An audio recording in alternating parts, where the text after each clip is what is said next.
The 8 contestants, including Jacob, shot off as soon as they heard the gunshot. Though Jacob's position appeared to be the first rank while starting, he was the farthest from the inner track. The runners would cut into the inner track as soon as they started in the 1,500-meter races. When Jacob cut into the inner track, he was the second last in the race, while the runners who started from the tracks closer to the inner track were all running ahead of him. As for Michael, his strong legs and years of experience led him to grab the leading position in no time. The situation was such that Jacob had to overtake 6 of the 7 runners before he could run against Michael and win the race. During the process, he had to make sure that he didn't let anyone catch up with him. On the spectator stand, Kathy frowned slightly when she saw the disadvantageous starting point Jacob had taken. Sophie was also staring at the track anxiously. Even though she didn't want to show it, she was concerned about Jacob's performance as well. The 8 runners had lined up on the inner track with Jacob close to the tail. He didn't look eager to overtake any runners, and the others were also content with their current positions as they reserved their strength and tried to surpass the others at the right time. Michael was leading the race from the beginning, and the crowd went crazy watching him run. "Go! Go! Michael! Go! Go! Michael!" The girls' cheers got louder. Some of them even rushed down from the stands and got closer to the field to cheer for Michael. Due to their large numbers, the volunteers responsible for maintaining order couldn't keep them out and tolerated them as long as they didn't interfere with the race.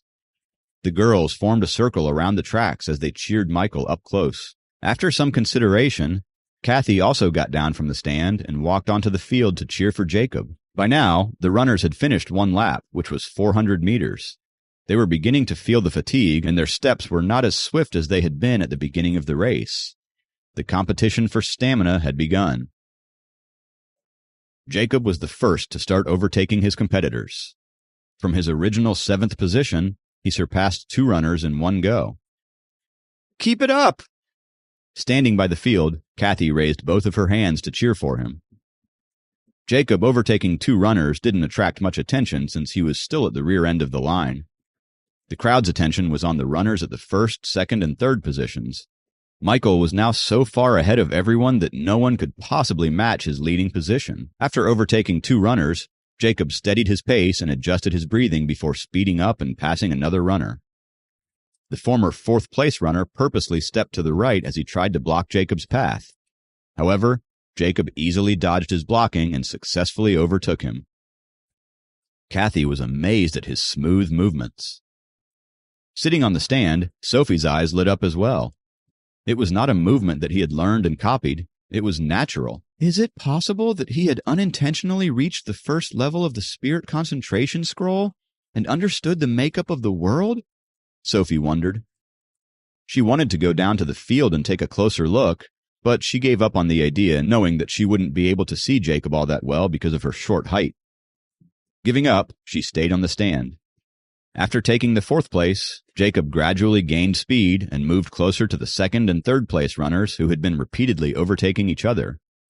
Finally, Jacob was noticed by the crowd. On the stand, Sam and his friends had been concerned with the race since the beginning. They were more worried because of the bets they had made. Seeing Jacob overtake runners before him one by one, Sam grinned with joy since most of the guys in the class had bet on Jacob ending with either the last place, the 2nd last place, or the 6th place. If Jacob won the 4th place, he, the bookie, would be rich. "It's no use. He's running fast now, but someone might overtake him sooner or later," the guy who had bet $30 on Jacob getting the 2nd last place said firmly. "Yeah, if he doesn't save his energy, he won't be able to maintain his place on the last lap." The others agreed with him. "Jacob, keep going. You could take 4th place in this highly competitive athletic games. Even if you remain 4th for a short while, it is still a great achievement," Sam thought to himself. Sam knew how amazing the runners competing on the tracks were. He was even familiar with some of them as he had played basketball with them. They were either local champions or got placed 1st or 2nd in the city-level races. If the gamblers on the stands had been on the track racing against them, they would have been left behind by at least more than half a lap by now. That was why Jacob's 4th position was a great feat.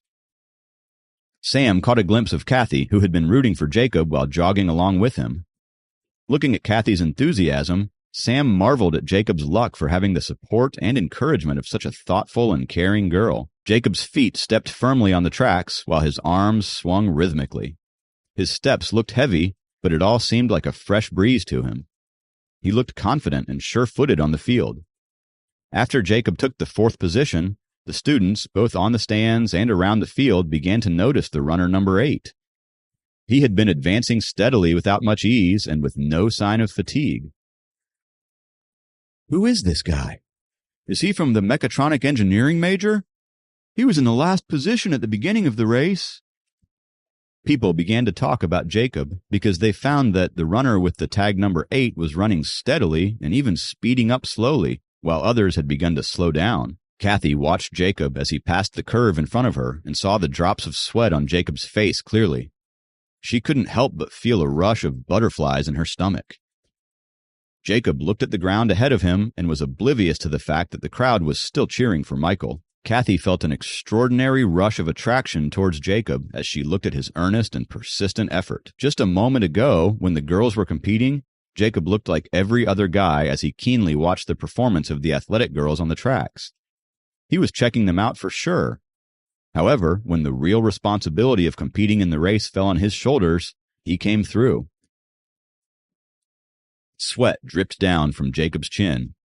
Some of it soaked his shirt, while the rest dropped onto the track and shattered in pieces before sinking into the ground.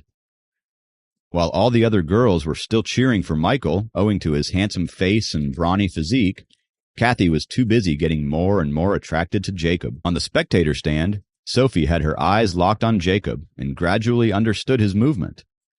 Each of Jacob's steps seemed to contain dragon principles and were extraordinarily steady and firm. A unique aura seemed to have surrounded him, while nature's essence flowed through him. His aura was gradually transforming. Sophie couldn't get to the bottom of it. She wished Susan had been here, since she would have been able to tell her what level Jacob was on. She didn't realize that the most important thing for cultivation was the one-mindedness between one's mind and one's spirit. Jacob did much better than her in this regard. On the rooftop of the stadium nearby, Susan stood in her blue dress with the blue sky as her background and watched the race intently. She nodded with appreciation and soon disappeared in a flash. While the 2nd place and 3rd place runners were still trying to overtake each other, like a floating ghost, Jacob passed both of them with ease.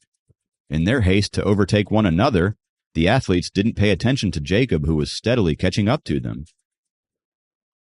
They were astonished and tried to overtake him, but Jacob just left them in the dust. Jacob's steps were light, and his breathing was steady. It felt like he was taking a walk. It was impossible for the other runners to catch up with him. It seemed like he was flying.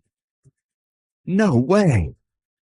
In the spectator stand, designated to Jacob's class, all the guys stood up in awe as they were stunned at what they saw.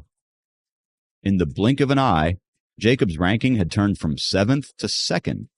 No one knew how it happened, even though Jacob had managed to overtake his rivals one after another right in front of their eyes.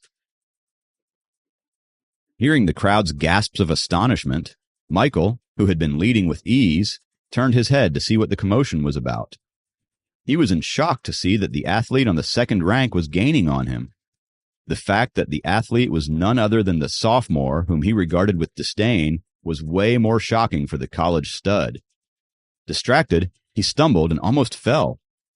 This precarious movement caused a wave of alarming shrieks among the girls. Michael didn't regard the girls' shrieks as concern for him. Instead, he was humiliated by it. He gritted his teeth and was determined to not allow Jacob to get anywhere near him in the race. He sped up abruptly, and the girls' cheering got louder with his acceleration. "Go, go, Michael!" A crisp voice appeared among the others. Jacob turned his head slightly and saw the most popular girl of the university, Lisa, cheering for Michael beside the track. On the track, Michael thought he had pulled away from Jacob and relaxed a bit. However, when he looked back, he found that Jacob was steadily catching up with him. He sped up again. Whenever he looked back, he always found Jacob gaining on him. This guy is like sticky candy. The last time I saw him practice, he didn't look like he could be my rival. Michael felt threatened for the first time. He turned his head around to glance at Jacob, and he found his rival looking calm and breathing evenly. He looked in perfect form. Seeing Jacob making gains on him, Michael, who had his eye on the first place, immediately regulated his breathing and sped up. Seeing the distance between Michael and Jacob gradually getting shorter, Lisa cheered loudly for Michael again. Kathy happened to be standing near her, and she got annoyed as she watched Lisa cheer for Michael. She bumped Lisa in the waist with her elbow intentionally. Ouch! Lisa frowned as she put her hand on her waist and turned angrily to the person beside her. When she saw it was Kathy, her anger shot up. She glared at Kathy unpleasantly. Sorry, Kathy said sarcastically, before bringing her palms around her mouth to form the shape of a trumpet. Go, go, Jacob! She shouted. Lisa gritted her teeth while she glared at Kathy. However, she didn't dare to release her anger. She knew about Kathy's reputation at the university. Kathy was on good terms with the teachers. Jacob and Michael were in the lead. The third-place runner was well behind them, while the fourth-place runner could overtake the third-place runner at any minute. On the spectator stand, Sophie looked at Jacob gaining up to Michael. She smiled wide and said, Go get him, Dragon! Please subscribe to the Pocket FM YouTube channel and press the bell icon for instant notification. Check out our channel for more such exciting shows.